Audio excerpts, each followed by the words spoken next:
Hi, I'm Gary Allen, and I welcome you to my home. We return after 2.5 years to see how things have matured and what new changes have taken place. We'll check today to see if this yard has a designer's landscape.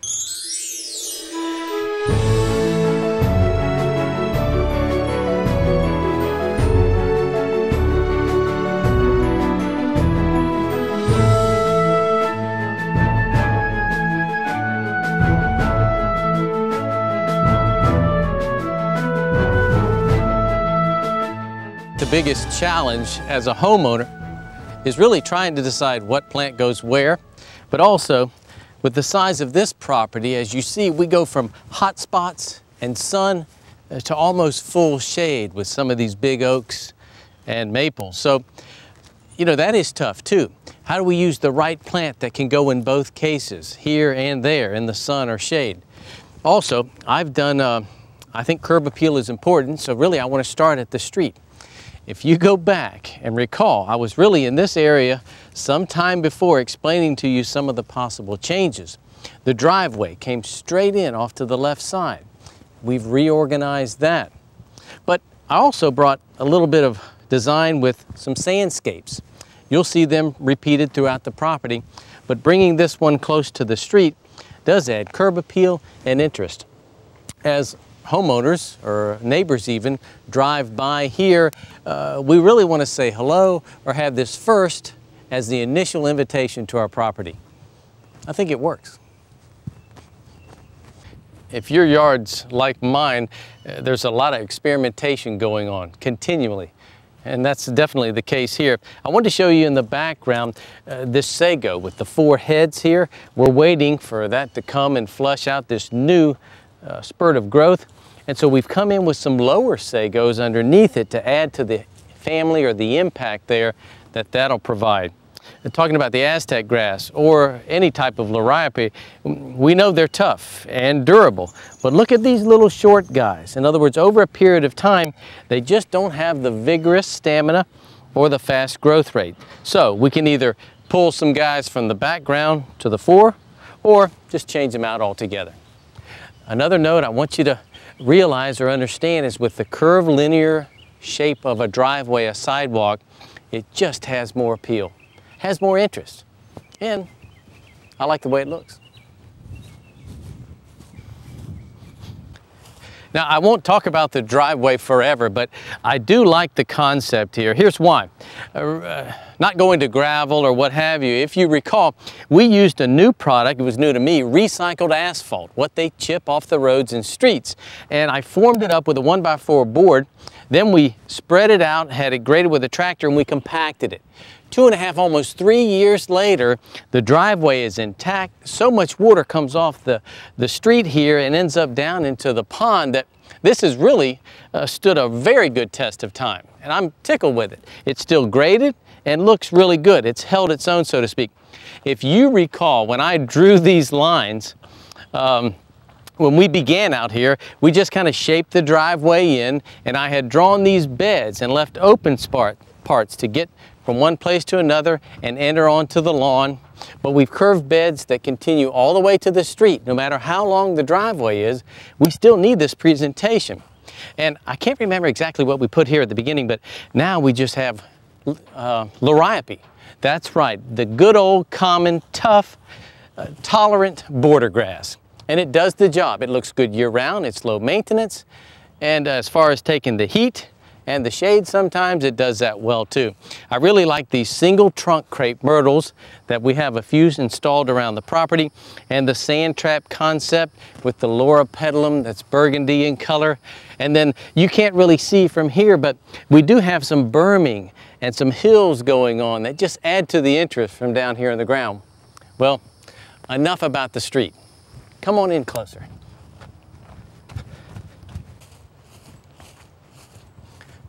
One thing I'm glad that we've done over the period of several years ago, and that is replenish our tree population. With the clearing here, some of the trees have gone under stress and we've lost a few. But by replanting, again, we're making way for the future. We talk about curves on the designer's landscape, and really a long stretch of driveway. Would anyone line their driveway with plants? Well, our concept here is to create pathways and circulation that cross over the driveway, over sidewalks, which really this delphinium represents really well. It's hard to find a flowering plant that has this beautiful bluish color, but it does a great job of connecting the dots or the pattern across the driveway. Now we tie that in again with the African iris and also the Indian hawthorn, but the concept is that we have an existing tree, we've come out with a bed over the driveway and then extended it back behind me here, which again brings a radius and draws the point right back to you. There is grass on both sides there. Why didn't we just continue it through? Well, that small bed may seem insignificant, but it does have a way of meandering and bringing your eye back here. So the repetition gives us tie-in as well. One point it's worth noting, all of our existing trees as well as newly installed ornamental trees have been placed in beds so that the turf grass is easy to operate and navigate and mow. No single objects to work around. Like these 3 crepe myrtles that are grouped together. We've got color, we've got contrast, and a bed that softens the driveway that goes right through the middle. Ah, the joys of owning a home. Really a large responsibility if it comes with a yard, well, like this size. But friends, I find that investing in lawn and landscape is a great payback and payoff. See, I enjoy pulling in and out of my driveway, and I want you to do the same thing. Do you remember, well, let's go back when I was drawing the sod lines here to try to determine where these new beds would go and how they'd be placed together. Well, now we not only have our lawn established, but over here I brought in some improved soil that we call the vegetable garden. No straight lines in this vegetable garden. Matter of fact, I've come in with some flowers and color in curved patterns, stepping down and giving us some colorful presentation that really helps us to add, well, that flair that any vegetable garden can use. Also, we talked about the sand traps, but this one here near the pond really helps with the roll and the color and add that tropical look that we're looking for. Now, you didn't really think that I did all the work around here, do you? Well, no. Everyone needs a little help, especially me. What do you say we join Al and the guys on a regular visit here?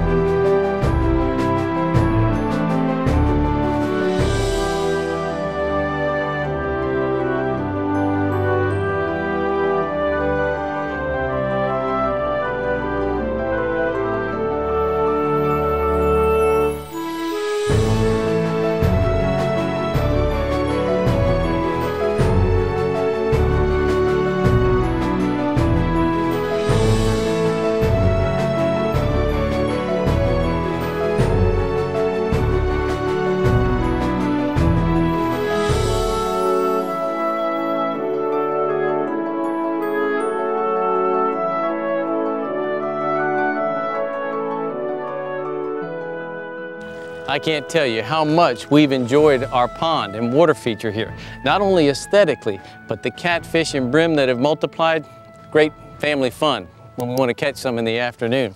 Also behind me, these cypress trees, they were little 15-gallon trees when we began.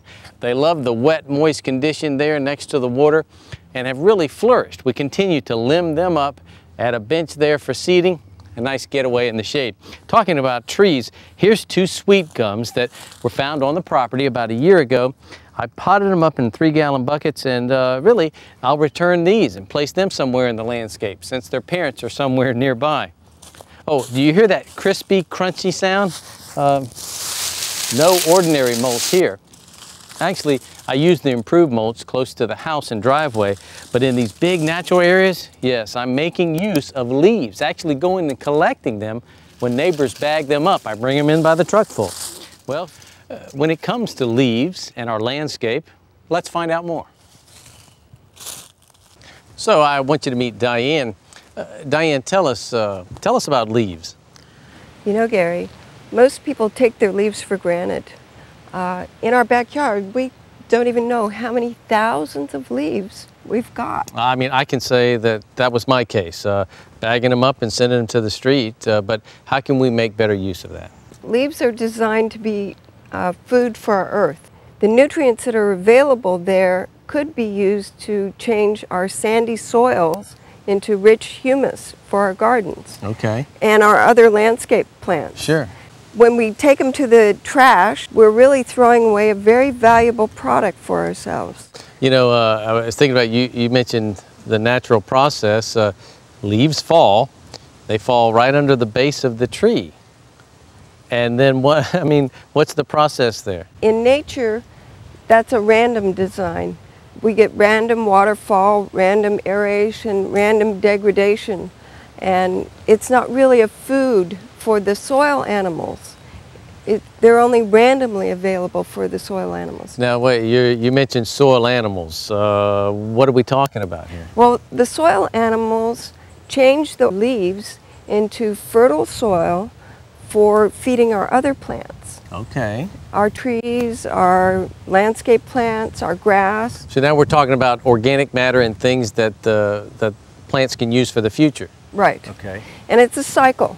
And if we keep on using this cycle, it's a continuous cycle. But if we end it by taking the leaves to the trash, then we've ended the cycle. So what's the best advice you can give us, really, bringing us up to speed on how to make use of that? Well, we developed a system called Earth Feeding Station so that people could easily put their leaves into a place where it would feed their soil animals and increase the number of soil animals because they're being properly fed. Now, I think most of our viewers are familiar with composting. Is this a little different than that, or same general process maybe? Composting is very good. This takes it the next step, because in this you have billions of soil animals that you're feeding on a regular basis so that they do the work for you. And when you finally get an end product, and that can be 1 month or 6 months later, you will get what's called a humus, and it's fully encapsulated to make the nutrients readily available to the plant. Tell us again about how you developed this good soil, if you will. Well, I had a research breakthrough in converting municipal waste to topsoil, and as part of that process I learned how to use the soil animals to break down organic matter. The humus that they make is actually valuable for use in our landscape plants. Sure. So then what we had to do was take that large-scale system and bring it down to the homeowners level so that they can have a very carefree kind of system to use in their backyard. Okay. Now, you've also done some research and help in other countries outside of the United States, right? Yes. My favorite place to go is Bali. I'm a tree planter and topsoil producer in Bali. Very good. It's called Bali Tree Ecosystem, and what it does is it takes the leaves before burning. They burn their leaves every day. Okay. And it takes the leaves before burning and changes them into humus, and we treat each tree at the village level. And with what result? They had a 10% to 100% increase in their fruit production. So Diane, as far as homeowners go, what else can we do? We have a program for homeowners to learn how to feed our earth. And using our information and 8 plants that they buy from us, 4 treated our way with the humus and 4 that are controls, then over a 4-month period they learn how to feed our earth using these plants and having experiments. Very good. So thank you, Diane, for the information. Well, thank you, Gary. So you see, friends, it makes a difference how we use our leaves. I would like to show you something that we installed after our landscape and sod was completed, and that's the concrete drive behind me. Yes, because of budget restraints and really financing, we waited till the end to pour our concrete. And when you think about it, we drove on mulch for a couple years, but the idea was I wanted a circular drive to really add impact, but also to be able to use function. So we can park a lot of cars here, go both ways, and the centerpiece, the two trees there, really helped act as a focal. 47 yards of concrete. Just forming it up and getting it graded was a challenge, but also the trucks parked back there behind me, and then we pumped it, starting in this corner. In about 2.5 hours, they had it all pumped and really set, and then spent the rest of the day just trialing it out and finishing it. But what a difference it has made for our house here, making it inviting and a nice home. You know, an entrance has an opportunity to say a lot about a house and home. We had a flat line here, and we came in and built this archway for an architectural impact, and then mounded it or built the arch to really add attention and focus here. If we reflect back, I can show you that the front entry, the door, was originally over here, and this was a window. Well, we changed that out, and really it adds for more presentation, having a direct form. I reflect back too, when I originally drew the outline of this little patio. We had it with our steps and entry and poured it, and again, it's given us a nice focal point with a little patio off to the side. Well, again, it gives us some impact. We could take a moment and talk about the holly trees, Ilex cassine here. When we go back and show the blank opening that we had to begin with, and then adding our trees, 1, 2, 3, with this evergreen look, we can depend on this presentation year-round. Now, these have their spring flush already filled out, so I'll come back and tip them back, but not hack them back too severely. The other point is that we've used one tree type variety and repeated it 3 times. Another project that we worked on, like bricking our carport, was adding some accents to the exterior. And you see the archway there, the double arch in the background, and even this one here. We're using the same brick material, but also as we light these up at night, it really gives us an extension of the foundation of the brick home. Now, just because I don't mow and edge my grass regularly every week, that doesn't mean I can just not care about it. Matter of fact, the guys bring their big mowers through here, and I've noticed with time we have excess compaction taking place. If I look up close in these areas, I see the tracking, and really the leaf growth is stunted or dwarfed in these areas, and then along where the wheels don't go, I've got a little bit fluffier turf. So I want to aerate. I've got an automatic aerator to show you how that works. Mechanical aerators like this can be rented from rental stores and equipment rental places, and if you have compaction to deal with, whether it's in the lawn or even in beds, it can really help. These tines are pretty sharp and they do the work naturally. There's a big plastic wheel that this rolls on, and I've filled it with water in order to let these tines sink further down into the ground and pull up these little cores, if you will. This is great to do prior to fertilization. What I'll do is crank it up, then I release the wheel, and see it sits on the tines right there and does its thing. Let's show. I release, here we go.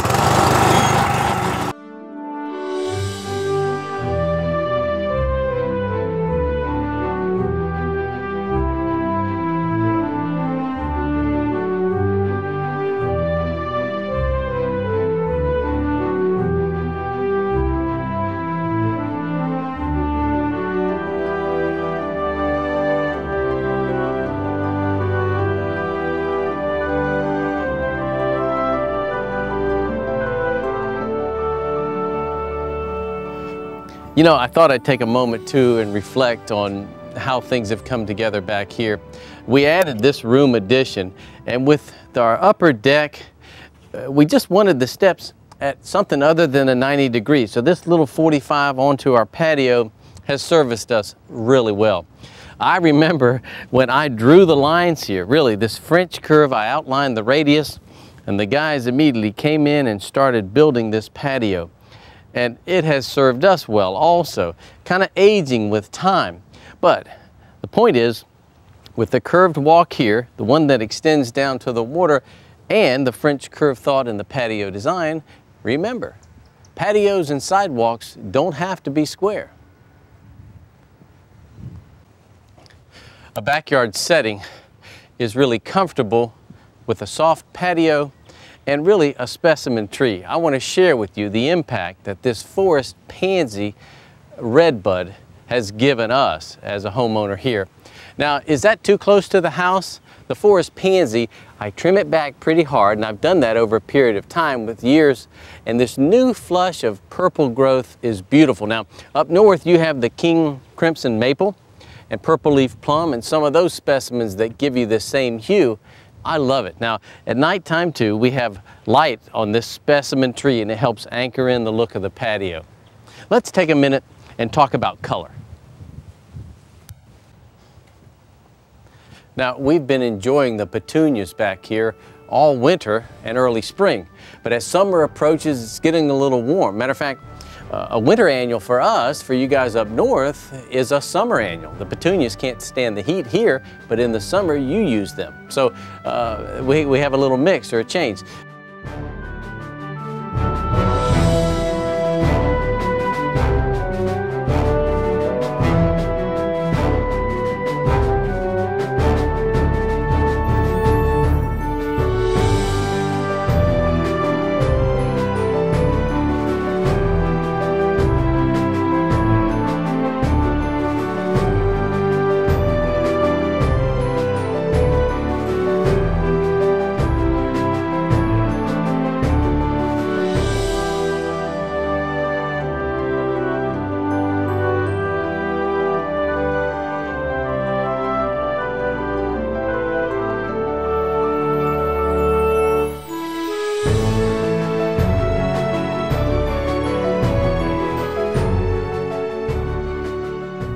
Friends, I've found myself designing more sidewalks from around the driveway to the back of the house, and even here connecting a dock or a deck. A new hard surface really does add some interest, like this walk. But what we want to impress upon you too, if we go back and look at how the yard was before we began, we had large azaleas kind of covering up really the water view. Our goal was to open that up and really use low plants that are low maintenance, but also that don't grow taller than knee high. In other words, the Aztec, the Loropetalum, the dwarf pits, an evergreen giant liriope, and boxwood. We can see over each level from side to side or up and back, and it doesn't block our view. It only enhances one bed in front of the next. Well, how do you know we're winding things down? Because we've taken you from the front street all the way to the back dock. And so we only have a few more things to share with you. And that is reflecting back on the bulkhead here.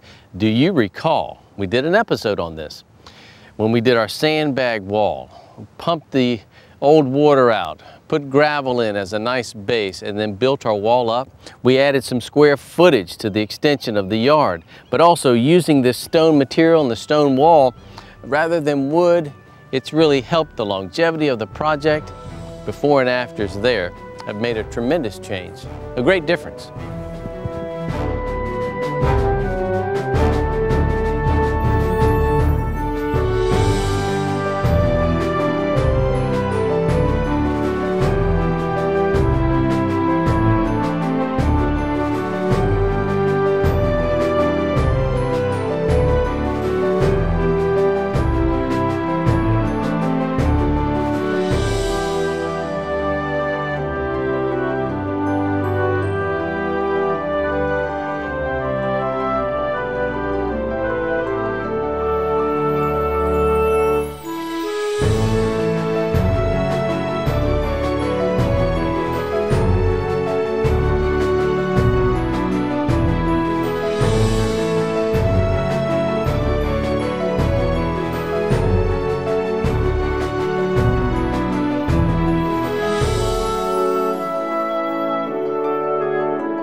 Now, if you've learned one aspect that you can apply to your own home's beautification project, we've accomplished something.